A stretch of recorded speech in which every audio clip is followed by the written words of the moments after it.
I don't have a program that I sell. I don't have XYZ program. I don't want a program. I want to help everybody else develop their own program. What's your training philosophy? How can we make it better? You know, Swede's here and he's got the 5th set, and that's fucking awesome. Because he developed his own philosophy. What's yours?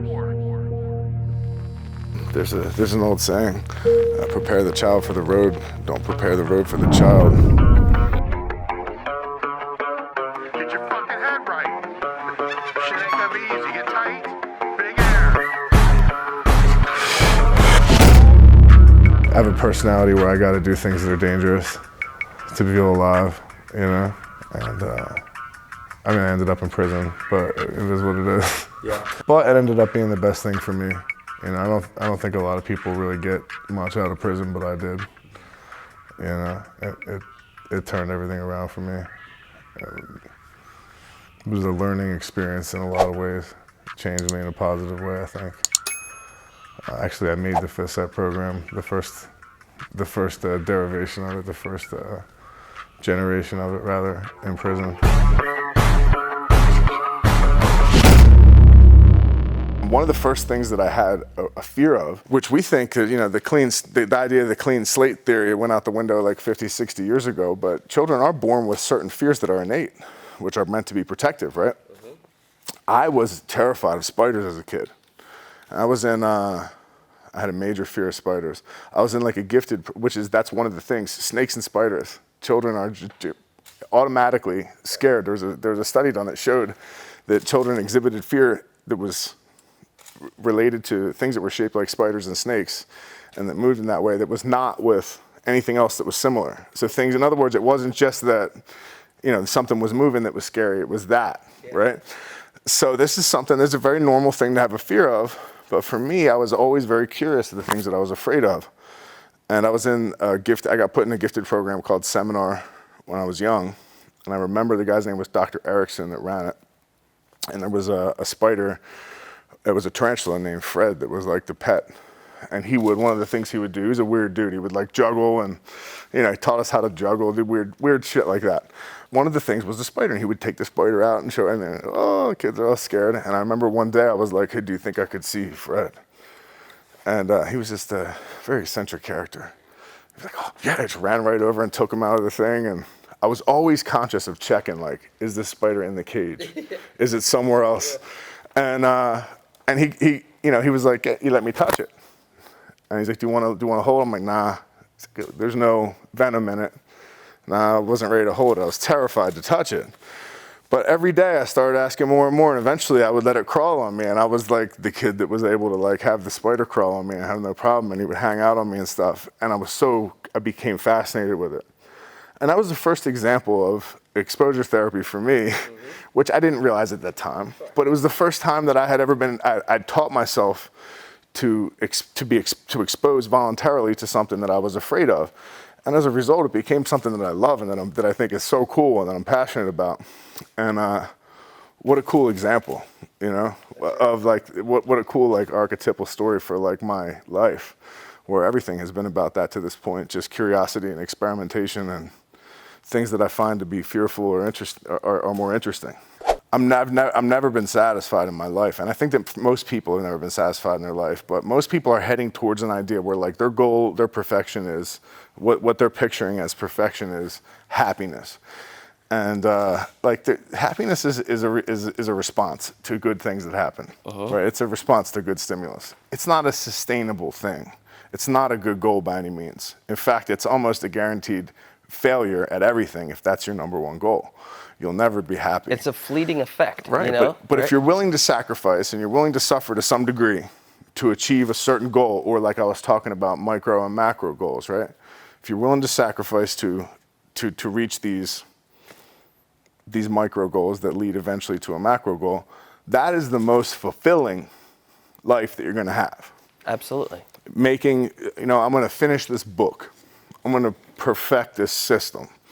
I'm going to prepare and do good on the LSATs. Like I'm going to get into law school. I'm going to get into politics. I mean, there has to be a successive plan of action.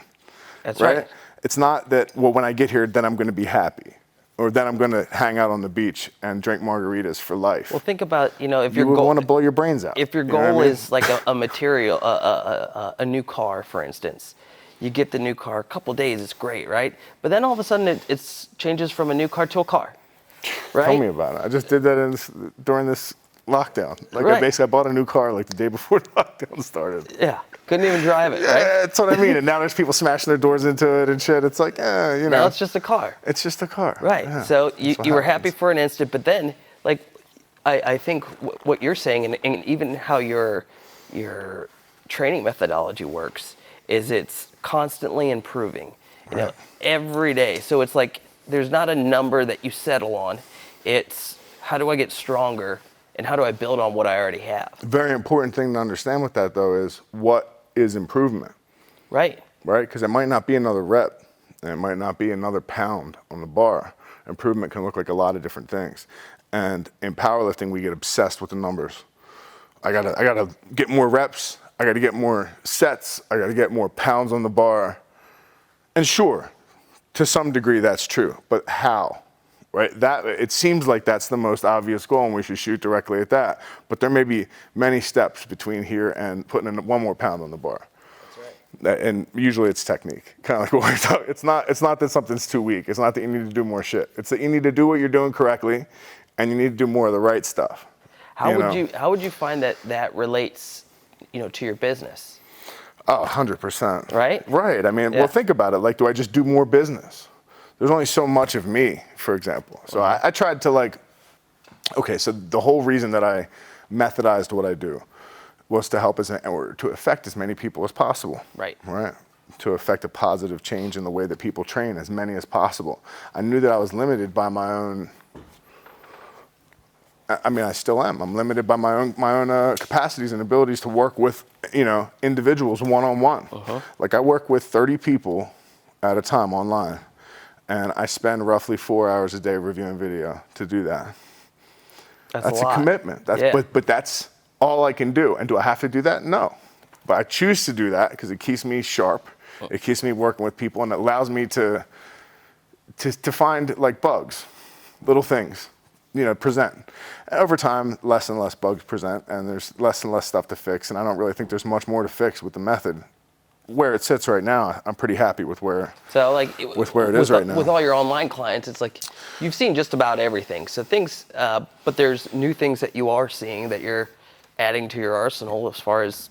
Sure. You're talking about the details. We were saying that the numbers with the method are pretty much constant at this point. You have high level of confidence with how those kind of play out, but it's extremely consistent. Yeah. The numbers are very, very consistent. They're the most consistent, I'll say confidently. The attempt selection protocol is the most consistent way to select attempts with any method ever. Like in terms of like success rate, nothing is even, the average lifter is probably in the neighborhood of half as consistent in terms of attempt selection if they would stick to the protocol. And that's even for people outside the method. Just because people, what are they using to base their attempts on? That's right. Like what does that come from? Are you using real world like data? Are you using your own performance data? Or are you just doing what you want? Out. Yeah. Like what you want. Like what I want and what I'm able to do are they're vastly different. Like I want to operate the space shuttle. I want to, and even if they let me though, I know that I will probably crash the motherfucker immediately. Those things, they fly themselves. They practically fly themselves. But you know what I'm saying? Like I know a little bit, but I know I don't know enough for that.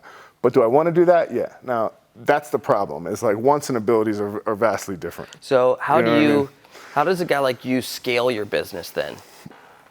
So most of the stuff that I do now is I do a lot of lectures, right? I do a lot of seminars.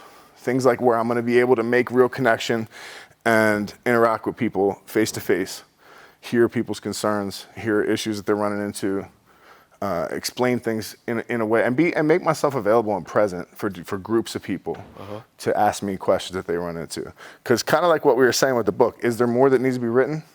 I don't think there really is much more that needs to be written other than maybe like the certification course stuff, which I'll do a textbook that combines the two. But really, there's not much more there. But people are always going to have questions. People are always going to run into unique situations, and not even unique situations. They're going to ask questions that are like what you would consider to be dumb questions because they've been asked 500 times. Yeah. But to me, that's like a good question, right? That's something that, you know, and I try to cover this stuff, but clearly there's going to be, even if it's covered, even if it's clearly, and I always will say that when I answer, like when I do questions on Instagram and stuff, I'll be like, well, this is clearly covered in both books or in this book, but it's almost like you're people like aren't getting it, so I know. You imagine know what I mean? like being a musician and then the people always requesting the one song all the time. And it's boy, I played this damn song for 40 years straight. So that's why I like, that's why I do it for like, so if I do my questions on the story, 4,000 people see the answer, like that's the average views are, right? If I answer it directly for the person, one person hears it. So I don't do it anymore. I did it for a long time, and now it's to the point where like I have like 99 plus requests. So many people could benefit from it. And it's the same question. Right. So I'm like, put it in the box, I'll answer it on the story, and now everybody can see it. Yep. And I don't mind repeating. I don't mind repeating it. If it's something, that must be something that a lot of people are running into. If I'm repeating it a lot of people are gonna benefit from the answer. So I look at it that way. Got it. And I don't have any issue with doing it like that. And as far as like what the business model looks like, I do the online training stuff. That's more money than I need, and I don't even need to do that. I do a lot of royalties and so forth from between book sales with here and Amazon and so forth. So that's one aspect that changed dramatically with my business. I don't work with as many people in person one-on-one because that limits the number of people that I'm able to work with. Right. So with this, I'm able to influence and help thousands of people. Before I was maybe working with 10, 15 at a time. Right. You know, so it's a different deal. Did it take you a while to kind of grow to that level, or yeah. like when you first started, was it like, boy, just time and money and individuals? Well, I worked with more high dollar clients when I initially, people that were, so I had a small number of clients, and like I own my building, I own Keyhole Barbell, I own all the equipment. Yep. As that stuff went down, I asked myself, like, is my priority to profit as much as I possibly can or something else? And it's definitely something else. I don't really care about that as much. So, like, my needs are met. I would like to go a little bit further in terms of the amount of people that I'm able to help and influence with the system, with the methodology. I'd like to see it used in a more widespread way. But more than that, I would like to really love to see people extrapolate the stuff that's in the method and apply it to the real world and to business. Like, for example, my dear friend Sin Lung is in the process of writing a book that she's explaining how she works for like a big company. I don't know if this is something that should be said in terms of what the name is, but it's definitely a company that you've heard of that makes cameras and other things. And she's a team lead for design. Right, so she does design work for projects, and she wrote a book about how she used FitSet to model for what she does with her teams, like with the people that she works with. So, like, for business, like all these things, these are universal lessons, man. That's right. Like there is specific application, and that's where the numbers come into play.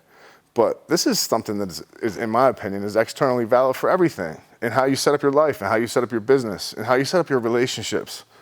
If you have these things in place, these sort of stopgaps and fail-safes, and, list of priorities, priorities are the biggest thing. That's like, what's most important? What's most important? And then being specific about it. We talk about that. As specific as possible. That's the thing, right? Like, that's what people want to be, as vague as possible. Right. Because when you're vague with goals, then it's like you never lose, except you're always losing, right? You're guaranteed you're going to lose. Yeah, exactly. You can't win when you do things that way. So tell me about Keyhole. It's people are interested in it. We got some cool video from there on Instagram, and it looks like a pretty cool setup. Where's it at? So we're in Western PA, in a little tiny town called Apollo, which was like an old mill town. Actually, there was a nuclear company called I think NUMEC that was there in the 60s, and there were some issues with that.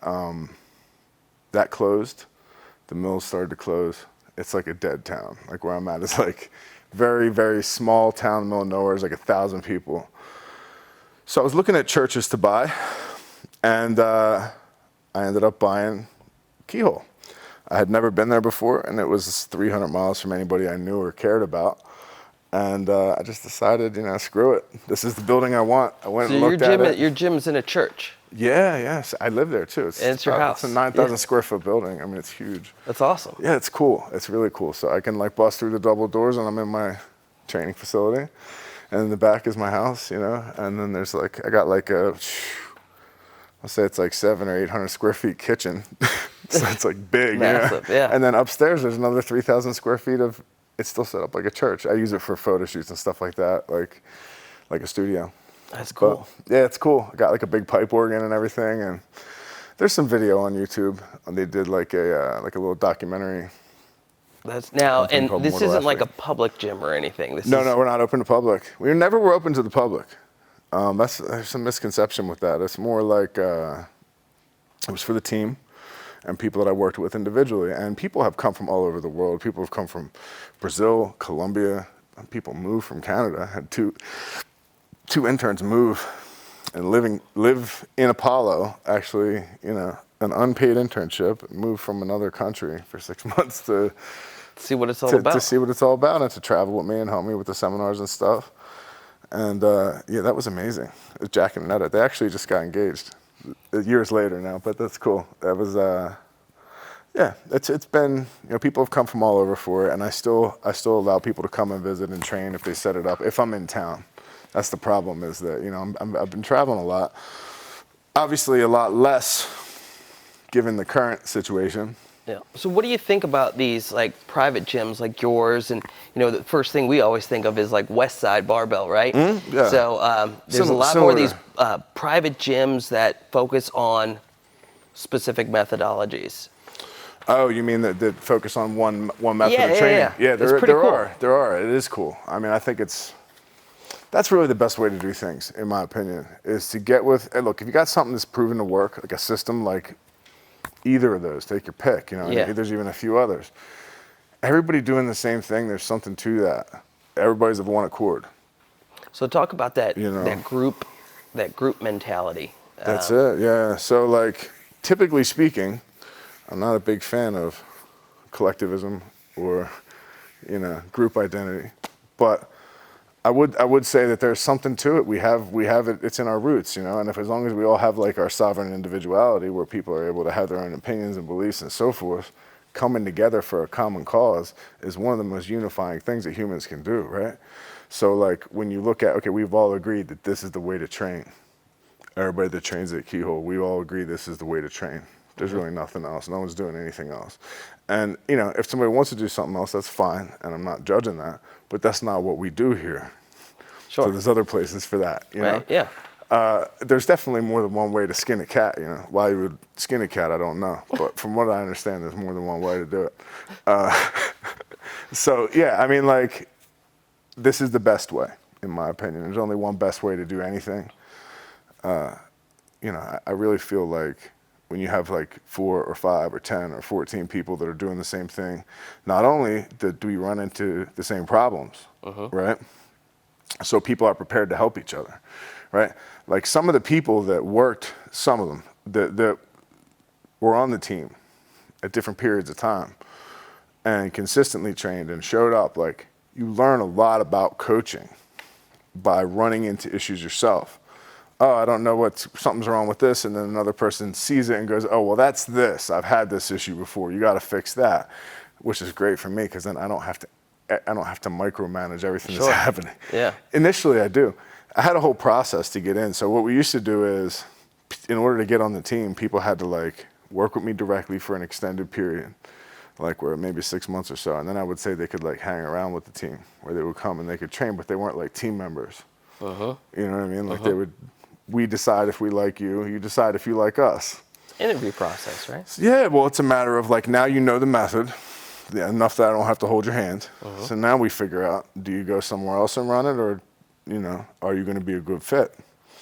And essentially, a good fit doesn't mean that you're not argumentative or that you don't have issues. It means that you're going to stick to the method and run it the way that it's supposed to be run. And, you know, as far as conflict among individuals, there's always going to be that. I'm fine with that. That's actually good. It allows for innovation, right? Well, it allows for competition, too. There you go. Like, so when you have a competitive environment for training, like that might be the greatest thing that Westside had. That's something that Greg said that always stuck with me, was that he said like it was the people there that made it good. It wasn't even what we're doing. And he never really ran it the way he was supposed to run it.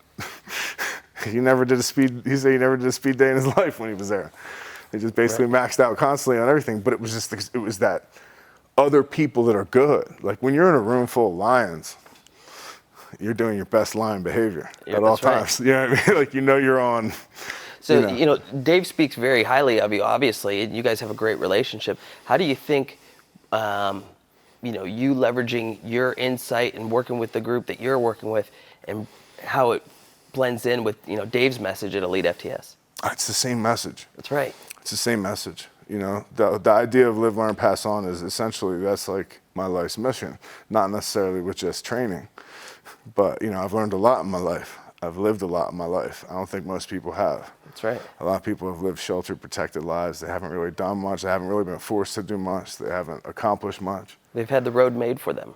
The road was prepared for them. That's right. They weren't prepared for the road, And so that's the difference. That's kind of, so I spoke at a college recently, Juniata College, which is a great biology school. And that was one of the things that the professor said to me, pulled me aside afterwards. He was like, you've lived a life. Unlike most people that come in and talk here that have existed inside of academia and nothing else. Mm-hmm. Like, I've been to prison, a bad prison that was closed for human rights violations by the Department of Justice. Like, I've been through a lot of things in my life. Seen some shit. I've seen some shit, man, and I'm still here. Like I broke my spine. I've been injured in every way you could possibly, anything that you could conceive of that could go wrong with lifting has happened to me at one time or another. And for much of it, I was left to face the consequences of that myself. And I'm grateful for that. It might sound crazy, but I'm grateful for having been alone and having to do that. It's because that made me very strong.